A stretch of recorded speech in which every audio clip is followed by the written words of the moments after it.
Corridor নিয়ে যুক্তরাষ্ট্রের দেওয়া একটি প্রস্তাব ফিরিয়ে দিয়েছে আর্মেনিয়া। সম্প্রতি এই তথ্য প্রকাশ্যে আনে তুরস্কে মার্কিন রাষ্ট্রদূত থমাস বারাক। আজারবাইজান ও আর্মেনিয়াকে কাছে আনতে সম্প্রতি প্রচেষ্টা চালায় যুক্তরাষ্ট্র। এরই অংশ হিসেবে আর্মেনিয়ার কাছে করিডোর দেওয়ার প্রস্তাব পাঠায় ওয়াশিংটন। তবে সেই প্রস্তাব ফিরিয়ে দিয়েছে আর্মেনিয়া। আজারবাইজানের সঙ্গে আর্মেনিয়ার সম্পর্ক সাপে নেউলে, তবে ওয়াশিংটন চাইছিল যেন দুই দেশের সম্পর্কে বরফ গলে।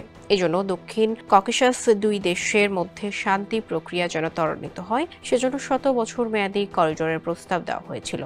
তবে আর্মেনিয়ার প্রধানমন্ত্রী নিকোল পাশিনিয়ানের প্রেস সচিব নাজেলি বাগদাসারিয়ান এমন সম্ভাবনা নাকচ করে দিয়েছেন। মার্কিন প্রস্তাব বাস্তবায়িত হলে নাখিচেভান হয়ে আর্মেনিয়া ও আজারবাইজান সংযুক্ত হতো, কিন্তু আর্মেনিয়ার সরকার বলছে এতে দেশটির সার্বভৌমত্ব হুমকির মুখে পড়বে। তাই করিডোর ইজারা দেওয়ার আইডিয়া অগ্রহণযোগ্য।